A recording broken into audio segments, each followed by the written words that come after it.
4 ರಾಗಿ ಕೇಂದ್ರಗಳನ್ನು ತೆರೆಯತಕ್ಕಂಥ ವ್ಯವಸ್ಥೆಗೆ ಕರ್ನಾಟಕ ರಾಜ್ಯ ಸಂಸ್ಥೆ ಮಾಡಿ ಮೊದಲನೇದಾಗಿ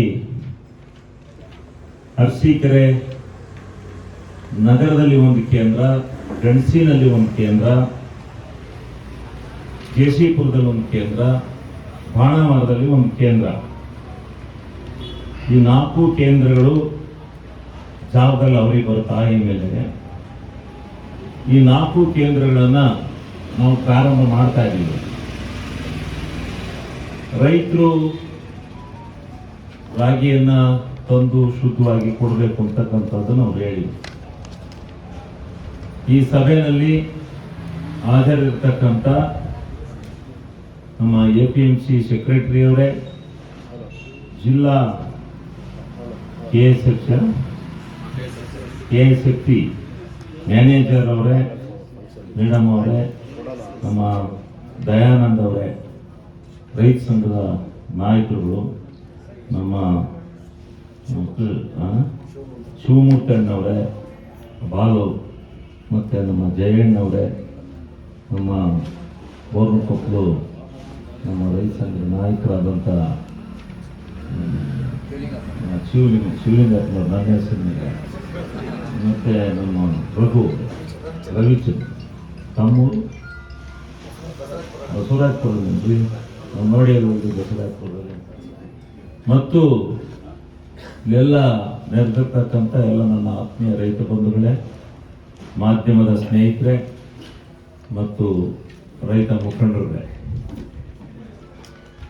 ಇದು ಕನಿಷ್ಠ ಬೆಂಬಲ ಬೆಲೆಯನ್ನು ಕೊಡ್ತಕ್ಕಂಥದ್ದು, ರೈತರ ನೆರವಿಗೆ ಬರ್ತಕ್ಕಂಥದ್ದು ಸರ್ಕಾರದ ಕರ್ತವ್ಯ. ಪ್ರಗತಿ ಕಲ್ಲು ಮಣ್ಣು ಬೆರೆಸಿದ್ದೇನಾದ್ರು ಸಿಗಾಕೊಂಡಿದ್ವಿ ಸರಿಯಾ, ನಾನು ಸ್ಕ್ವಾಡ್ ಇಡ್ತೀನಿ, ನಾನು ಸುಮ್ಮನಿರೋದು. ನೀನು ಯಾರ ಥರ ಅಂತ ನನಗೆ ಗೊತ್ತಿಲ್ಲ. ಅವನು ಯಾರು ನಮ್ಮ ರೈತ ಹೋಗಿ ಇನ್ನೊಂದು 5 ಲಕ್ಷ ಟನ್ ಕೊಟ್ಟಿದ್ದಾರೆ. 5 ಲಕ್ಷ ಟನ್ ಖರ್ಚಿಗೆ ಇಲ್ಲಿ ಬರಲ್ಲ ರೈತರು. ಎಲ್ಲ ತಂದೊಂದು 1 ಲಕ್ಷ ಟನ್ ಯಾರ ಹತ್ರನೋ ಹೋಗಿ ತರ್ತಾನೆ ಅಂತ ಇಟ್ಕೊಳ್ಳಿ. ಅಲ್ಲೆಲ್ಲೋ ದಾವಣಗೆರೆಯಿಂದ ಆಚೆ ಕಡಿಕೋ ಆಚೆ ಕಡಿಕೋ ಎಲ್ಲೋ ತರ್ತಾನೆ ಅಂತ ಇಟ್ಕೊಳ್ಳಿ. ತಂದು ರೈತನ ಹೆಸರಲ್ಲಿ ಬಿಡ್ತಾನೆ ಅಂತ ಇಟ್ಕೊಳ್ಳಿ. ಅದನ್ನ ನಾವೇನು ಅವಾಯ್ಡ್ ಮಾಡೋಕ್ಕಾಗಲ್ಲ. ಅದು ಶುದ್ಧವಾದ ರಾಗಿ ಕೊಡು. ಯಾವ 4 ತಾಸು ದುಡ್ಕತ್ತೀನಿ ಅಂದ್ರೆ ಹಂಗೆ ದುಡ್ಕೊಳ್ಳಿ. ಅದು ಬಿಟ್ಬಿಟ್ಟು ನೀವು ಈ ಕಲ್ಲಿಗೆ ರಾಜ್ಯ ಕಲ್ಲು ಬೆರೆಸ್ತೀನಿ, ಮಣ್ಣು ಬೆರೆಸ್ತೀನಿ, ಜಲ್ಡಿ ಮಾಡಿ 2 ರೇಟು. ಆ ಜಲ್ಡಿ ಮಾಡಿ ಇಡ್ತಾರಂತೆ, 1000 ಮೂಟೆ ಇಡ್ತಾರಂತಲ್ಲಿ ಮಿಲ್ಲಲ್ಲಿ, ರಾಗಿ ಹಿಟ್ಟು ಮಾಡ್ತಾರಂತಲ್ಲ ಮಿಲ್ಲಲ್ಲಿ 1000 ಮೂಟೆ ಕಲ್ಲು ಮಣ್ಣು ರಾಗಿ ಇಡ್ತಾರಂತೆ. ಅದು ಈ ಕೇಂದ್ರ ಪ್ರಾರಂಭ ಆಗ್ತದಂಗೆ ರಾಗಿ ಖರೀದಿ ಕೇಂದ್ರ ಅವ್ರು ಬೆಲೆ ಬಂದರು. ಅರ್ಧ ಚಾಕಿ ಹೊಡಿ. ಇದನ್ನ ಮಾಡಿಕೊಂಡು ಮಾಡಬೇಡಿ ದಯವಿಟ್ಟು. ನಾನು ಮೊದಲೇ ಹೇಳಿದ್ದೀನಿ, ಅನ್ನಕ್ಕೆ ಮಣ್ಣು ಬೆರೆಸ್ಬೇಡಿ ಅಂತೇಳಿ. ದಯವಿಟ್ಟು ಶುದ್ಧವಾದಂಥ ರಾಗಿನ ಕೊಡಿ. ಆಮೇಲೆ ನಮ್ಮ ಅಮಾಲರುಗಳು ಎಲ್ಲಿದ್ದೀರಪ್ಪ? ಅಮಾಲರು ನೀವು ಸರಿಯಾದ ಇನ್ನೊಂದು ಶೇಪ್ ಇದೆ ಕೊಡುವಂಥದ್ದು ಏನು, ನಾನು ಇಂಥ ಊರು ನಮ್ದು ಇಷ್ಟು ಮೂಟೆ ಐತೆ, ನಾನು ಬಿಡ್ಬೇಕು, ನನಗೆ ಹಿಂಗೆ ಎಂತ ಪರ್ಮಿಟ್ ಕೊಡೋಕ್ಕೆ ಕಷ್ಟ ಕೊಡ್ತಾರೆ, ಇಲ್ಲ ನನಗೆ ಹಿಂಗೆ ತಗೊಳಕ್ ಕಷ್ಟ ಕೊಡ್ತಾರೆ, ನಮ್ಗೆ ಹೋದ್ ಸಾರಿ ಬಂದಾಗ ಹಿಂಗೆ ತೊಂದರೆ ಕೊಟ್ಟು ಏನಾದ್ರು ಒಂದು ಹೇಳ್ರಿ. ರಾಗಿಯ ಒಳ್ಳೆ ರಾಗಿ ತೊಂದ್ರೆ ಅದೇನಿಲ್ಲ. ನೀನು ಏನಾದ್ರು ಮಣ್ಬೇರಿಕೆ ಆಯ್ತು ಮಾತ್ರ ಮತ್ತೆ ಕಳಿಸ್ತಾರೆ. ಇಲ್ಲಿ ಮಾಡಿಸ್ತೀರ ಮನೇಲೆ ಮಾಡ್ಕೆ ಬರೋದು, ಅಲ್ಲೇ ಮಾಡ್ಕೆ ಬರೋದ, ಅಲ್ಲೇ ಮಾಡ್ಕೆ ಬರಬೇಕು. ಮತ್ತೆ ನಿಮ್ಗೆ ಮೂಟ ಒಳಗಿದ್ದಾವೆ ಹೆಂಗ್ ಚೆಕ್ ಮಾಡ್ತೀರಾ?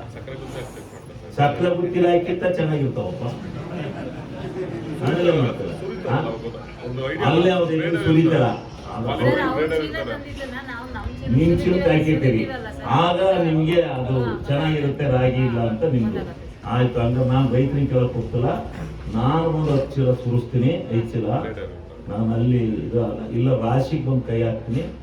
ಏನಾರ ಕಲ್ಲು ಮಣ್ಣು ಏನಾರ ಮಿಕ್ಸಿಂಗ್ ರಾಗಿ ಏನಾರ ತಗೊಂಡಿದ್ರೆ ನಿಮಗೆ ಗಾಚಾರ ಖಾಲಿ ಅಷ್ಟೇ. ನಾನು ಇನ್ಯಾರು ರೈತರಿಗೆ ತಪ್ಪಲ್ಲ. ಅದು ನೀವೇನಾರ ಬಿಡಿಸ್ಕೊಂಡ್ರೆ ಆಮೇಲೆ ಅಮಾಲರುಗಳು ಜಲ್ದಿ ಹೋದ್ ಸರಿ ಇಲ್ಲಿ ಮಾಡಿ ಅದೆಂಥದ್ದು ಇದು ಮಾಡಿಕೊಂಡು ಸ್ವಲ್ಪ ರೈತರೆಲ್ಲ ನನಗೆ ಬಂದು ಕಂಪ್ಲೇಂಟ್ ಹೇಳಿದ್ರು. 10 kg 15 kg ಕಡಿಮೆ ಮಾಡಿದ್ರು. ನಮ್ಮದು ಹಂಗೆ ಮಾಡ್ತಾರೆ, ಹಿಂಗೆ ಮಾಡ್ತಾರೆ, ಪಟ್ಟಂತ ಹೊಡಿತಾರೆ, ಅದೆಲ್ಲ ಮಾಡಬೇಡಿ. 5 ರೂಪಾಯಿ ಜಾಸ್ತಿ ಹೇಳಿ ನಾನೇ ಹೇಳು. ಯಾರ ಮಾಲ್ರು ಹೇಳ್ತೀನಿ ಕೇಳ್ರಿ, ಎಲ್ಲ ಬೇಡ. 5 ರೂಪಾಯಿ ಜಾಸ್ತಿ ಮಾಡಿ ರೇಟ ಸರ್ಕಾರ ಕೊಡೋದ್ರ ಜೊತೆಗೆ ಒಂದು ಮೂಟಿಗೆ ಇಷ್ಟು ಅಂತ ನಾನೇ ಬೇಕಾದ್ರೆ ಹೇಳೋತೀನಿ. ಪಾಪ ಕಷ್ಟಪಟ್ಟು ಜೀವಗಳು ತಿನ್ನಿ, ನಾನು ಬೇಡ ಅನ್ನಲ್ಲ, ಶ್ರಮ ಹೋಯ್ತೀವಿ. ಆದರೆ ಇಲ್ಲ ಕ್ವಿಂಟಾಲಿಗೆ ಸರ್ಕಾರ ಎಷ್ಟು ಕೊಡುತ್ರಿ? ತಡಿ ಸರ್ಕಾರ ಎಷ್ಟು ಕೊಡುತ್ರಿ?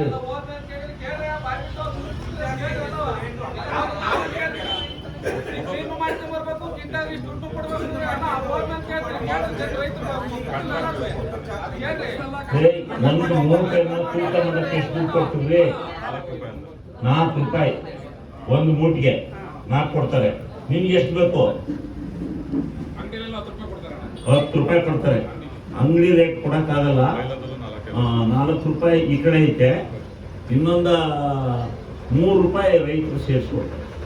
4 3 7 ರೂಪಾಯಿ ಕೊಡ್ತಾರೆ. ಒಂದು ಚೂರು ಮೋಸ ಮಾಡಿಕೊಂಡು ಅವ್ರು ಕರೆಕ್ಟಾಗಿ ಕೊಟ್ಟರು. 4 3 7 ರೂಪಾಯಿ ಚೀಲ ಮಾಡಿ ಚೀಲ ಹೊಲಿಯಕ ಲೋಡ್ ಮಾಡಕಣ. ಇಲ್ಲಿ ಏನ್ ಮಾಡ್ತಾರೆ ಅಂದ್ರೆ ಚೀಲ ಹೊಲಿಯಕ್ಕೆ ಚೀಲ ತುಂಬಕ್ಕೆ ಚೀಲ ಹೊಲಿಯಕ್ಕೆ ತಗೊಂತಾರೆ. ಆಮೇಲೆ ಟ್ರಾನ್ಸ್ಪೋರ್ಟ್ ಎಕ್ಸ್ಟ್ರಾ ತಗೊಂತಾರೆ ಲೋಡಿಂಗ್. ಅದು ಕಾಂಟ್ರಾಕ್ಟ್ ಸಂಬಂಧ. ಯಾವನ್ ತಗೊಂಡು ಸಪ್ಲೈ ಮಾಡಕ್ಕೋಸ್ಕರ ಮಾಡ್ಕೊಂಡಿರ್ತಾನೆ ಅವನ್ ಕೊಡ್ತಾನೆ. ಇವ್ರದ್ದು ಇಲ್ಲಿ ರಾಗಿನ ರೈತ ತಂದಂತ ರಾಗಿನ ತಂದು ಇಲ್ಲಿ ಇಟ್ಟಿ ನೀವು ಈ ಅಮಾಲ್ರಿಗೆ ಇಲ್ಲಿ ತುಂಬಕ್ಕೆ ದುಡ್ಡು ಕೊಡಲ್ಲ. ಸರಿ, ನಾನು ಹೇಳಕ್ ಉತ್ತರ ಕೊಡ್ರಿ. ಒಂದು ನಿಮಿಷ ಕೇಳಿ. ಯಾವ ಕಾಂಟ್ರಾಕ್ಟ್ರು? ಅವನೇ ರಾಗಿ ಸುರಿಯಕ್ಕೂ ಅವನೇ. ರೈತರು ಸುರಿದು ಚೀಲ ತುಂಬಕ್ಕೆ ರೈತರು ಕೊಡ್ಬೇಕಾ? ಬರೀ ಸುರಿಯೋದು ಏನು ಗಾಡಿ ಮೇಲಿಂದ ತಂದು ರೈತರಿಗೆ ಸುರಿಯೋದು ಹಂಗಾರೆ 4 ಸರ್ ಅದನ್ನ ಕೊಡಕ.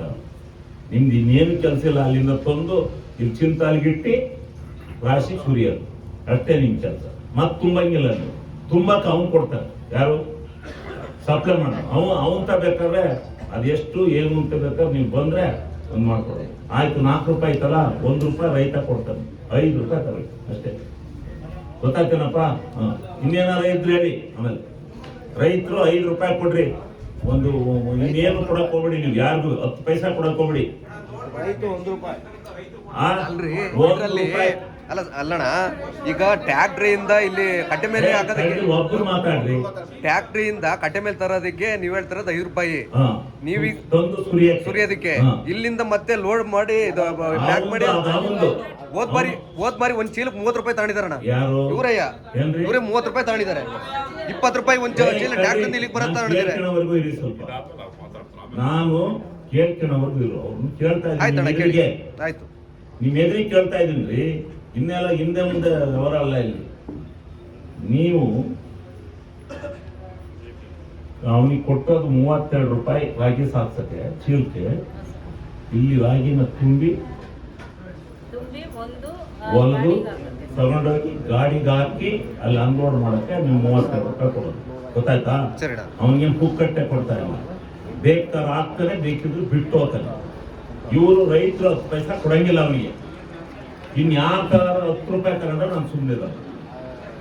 ನೋಡಿ ಸರ್, ನೀವೇ ಎವಿಡೆನ್ಸ್ ಆಗಿದ್ದೀರಾ. ಯಾಕೆಂತಂದ್ರೆ ಆಮೇಲೆ ಖರೀದಿ ಅವ್ರು ಮಾಡ್ತಾ ಇರೋದು ಇಲಾಖೆನೇ ಬೇರೆ, ಹಮಾಲಿಗಳದ್ದು ನಮಗೂ ಸಂಬಂಧ ಇಲ್ಲ ಅಂತ ನೀವು ಹೇಳಂಗಿಲ್ಲ ಸಾಹೇಬ್ರು. ಅಲ್ಲ ಸರ್, ಲೋಡರ್ಸ್ ನೀವೆಲ್ಲ ಅವ್ರ ಹತ್ರ ಮಾತಾಡ್ಕೊಳ್ಳಿ ಸರ್. ಇಲ್ಲಿ ರೈತ ಕೊಡೋದು 5 ರೂಪಾಯಿ, 4 ರೂಪಾಯಿ ಕೊಡ್ಬೇಕು ಅಂತ ನೀವೇ ರೂಲ್ ಮಾಡಿದಿರಿ. 1 ರೂಪಾಯಿ ಹೆಚ್ಚಿಗೆ ಸೇರಿಸ್ಕೊಡಿ ಅಂತ ಹೇಳಿದಿವಿ. 5 ರೂಪಾಯಿ ಕೊಡ್ತಾನೆ ರೈತ, ಅದ್ರ ಮೇಲೆ 10 ಪೈಸಾ ಕೊಡಲ್ಲ. ಖಾಲಿ ಚೀಲ ದುಡ್ಡು ಮತ್ತೆ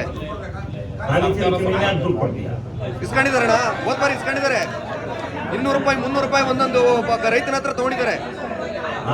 ಒಬ್ಬ ರೈತನ ಹತ್ರ 200 300 ರೂಪಾಯಿ ತಗೊಂಡಿದ್ದಾರೆ. ದೊಡ್ಡ ದಂಡಿ ಐತೆ. ಅದಕ್ಕೆ ಯಾರ ಹೋಗಿ ಅವ್ರಿಗೆ ಹೇಳಿದ್ರೆ ಇದೆಲ್ಲ ಶಿವಲಿಂಗ ಅವ್ರು ಮಾಡಿಸಿದೆ ಅಂತ ಅವ್ರು ಕಳ್ಳ ಅಂತ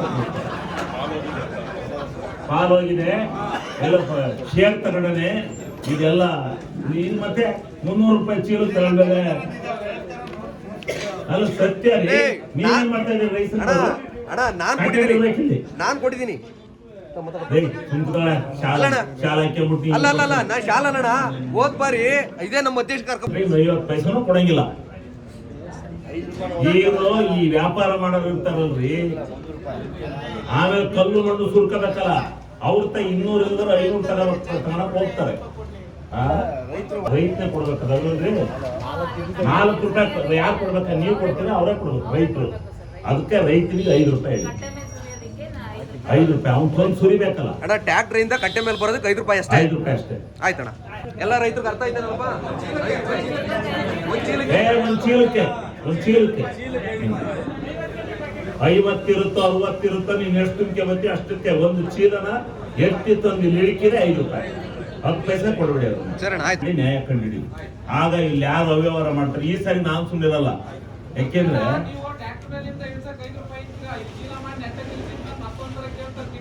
ಏನ್ ಸರಿ ಹೇಳ್ಬೇಕ್ರಿ, ನೀವ್ ಕೊಡಬೇಡ್ರಿ 10 ರೂಪಾಯಿ. ನೀವೇನ್ ಮಾಡ್ತೀರಿ ಗೊತ್ತಾ? ನಮ್ಮ ರೈತರ ಹಣಬರ. ನನ್ನ ಮದ್ದು ತಗೊಳ್ಳಿ ಅಂತ ಹೇಳುವಾಗ ದುಡ್ಡು ಕೊಡ್ತೀವಿ ನಾನು. ನೀವು ರೈತ ಸಂಘದವ್ರು ಅಂದ್ರಲ್ಲ, ನಾ ಕೇಳಕ್ ಬಂದ್ರೆ ನೀವೇನಂತ್ರಿ, ನೀವ್ ಯಾಕೆ ಬರ್ತೀರಿ, ಹೆಂಗ ನಾವ್ ಮನೆಗೆ ಹೋಗ್ತಿದ್ದು ಕೊಟ್ಟು 100 ರೂಪಾಯಿ ಅಂತೀರಿ. ನೀವು ಅಂತಾರೆ. ನಾವ್ ಕೇಳಕ್ ಬಂದ್ರೆ ನೀವೇನೋ ಯಾಡ್ಕೊಂಡ್ ಬಂದ್ರೆ ಮಾಮೂಲಿಗೆ ಅಂತವ. ನೀವು ಹೋಗಪ್ಪ ತೆಗಿ, ನಮ್ ರಾಗಿ ಅರ್ಜೆಂಟ್ ಕೊಟ್ಟೋರು ಸಾಕಾಗಿ ಇವ್ನು ಬೇರೆ ಬಂದು ಗಲಾಟೆ ಮಾಡಕ್ ಬಂದಾನೆ ಅಂತೀರಿ. ನಮಗೆಲ್ಲ ಬಿಡ್ತೀರೇನ್ರಿ ನೀವು ಕೇಳಕ್ಕೆ? ನಾವು ಮಾಮೂಲಿ ಗಿರಾಕಿಯಲ್ಲ. ನಾನು 84 ಟವಲ್ ಹಾಕಿರೋನು. ಇಲ್ಲಿ ಮಾಮೂಲಿ ಇಸ್ಕೊಂಡ್ರಿ, ಇಲ್ಲಿ ಇರ್ತಾರಲ್ಲ ಶಿವಲಿಂಗೇಗೌಡರು ಪಕ್ಕ ನಿಂತಾರಲ್ಲ, ನೀವು ಬಂದಾಗ ಕೇಳಕ್ ಬಿಡಿ ನಮ್ಮನ್ನ. ಅವರು ಬಂದ ಕೇಳಕ್ ಬಿಡಿ, ನೀವು ಆತ್ಮಸಾಕ್ಷಿಯಾಗಿ ನಡ್ಕೊಳ್ರಿ. ಈಗ ನೀನು ವ್ಯಾಪಾರಸ್ಥ ಆದ್ರೆ ಕೊಡ್ಬೋದಪ್ಪ. ಅಲ್ಲಿ 5,000 ರೂಪಾಯಿ 4,000 ರೂಪಾಯಿ ಕೊಂಡ್ಕೊಂಡ್ಬಿಟ್ಟಿದ್ಯಾ, 800 ರೂಪಾಯಿ ಒಂದು ಮೂಟಿ ಸಿಗುತ್ತೆ. ಅದರಲ್ಲಿ ನೀನೇನ್ ಬೇಕಾದ್ರೂ ಕೊಡ್ಬೋದು. ರೈತ ಯಾಕೆ ಕೊಡ್ತಾನೆ? ಒರಿಜಿನಲ್ ವ್ಯಾಪಾರಸ್ಥರು 4 ರೂಪಾಯಿ ಕಿತ್ಕೊಳ್ರಿ. ನೀವು ಕಾಣಂಗ ನಾನೇನು ನಂದು ಇದಿಲ್ಲ. ರೈತ ಕೊಡಬಾರ್ದು. ರೈತ 5 ರೂಪಾಯಿನೇ ಕೊಡೋದು. ನೀವು ವ್ಯಾಪಾರ ಮಾಡೋರು ಏನ್ ಮಾಡ್ತೀರಿ? ಅಲ್ಲಿ ನಮ್ಮ ಹಳ್ಳಿಲೂ ಹಂಗೆ ಜನ ಹೋಗೋಣ ಅಂತ ನೀನೇ ಹಾಕಿ ನೀನೇ ಬಿಟ್ರೆ ನಮಗೆ ಮೂಟಿ ಕೊಡೋಣ ಎಷ್ಟು ದುಡ್ಡು ಅಂತ ಅಲ್ಲಿ ಇಷ್ಟಪಡ್ತಾರೆ. 500 ರೂಪಾಯಿ ಕಡಿಮೆ ಕೊಡ್ತಾರೆ. ಹೋಗ್ತಾನೆ ಹೆಂಗೆ ಕೊಟ್ಟರು ನಾನು ಹೋಗಿ ಚೆಕ್ ಮಾಡಿದೆ. ಯಾರಾಯಿತೆ? ನಾನು ಒಂದೇ ಹೇಳಿದೆ, ಆತ್ಮಸಾಕ್ಷಿಯಾಗಿ ಹೇಳಿದೆ, 3 ರೂಪಾಯಿ ವ್ಯಾಪಾರ ಮಾಡ್ಕೊಂಡು ತಿನ್ನಿ. ಆದ್ರೆ ಅದಕ್ಕೆ ತಿನ್ನೋ ಅನ್ನಕ್ಕೆ ಕಲ್ಲು ಮಣ್ಣು ಬರ್ಸಿದೆ. ಆ ಭಗವಂತ ನಿಮ್ ಸಹಿಸಲ್ಲ. ನಿಮಗೆ ನಿಜವಾಗ್ಲೂ ಆ ಭಗವಂತ ಕಷ್ಟ ಕೊಡ್ತಾರೆ. ಆ ದುಡ್ಡಿನಿಂದ ನೀವೇನು ಸಾಮ್ರಾಜ್ಯ ಆಡುತ್ತೆ ಅದು ಮಾಡಬೇಡಿ. ನಾನು ಬಹಳ ಜನ ಕೇಳಿದ್ದೀನಿ, 10 ರೂಪಾಯಿ ದುಡ್ಕ ವ್ಯಾಪಾರ ಮಾಡ್ಕೊಂಡು ನೀನು ಊರಿಂದ ತತ್ತೀಯಾ, ಅವ್ರ ಹೆಸರು ಬಿಡ್ತೀಯಾ ಬಿಟ್ಟು ಅವ್ರು ಆಗಿ ಯಾವತ್ತಿದ್ರು ಸರ್ಕಾರಕ್ಕೆ ಹೋಗವೆ.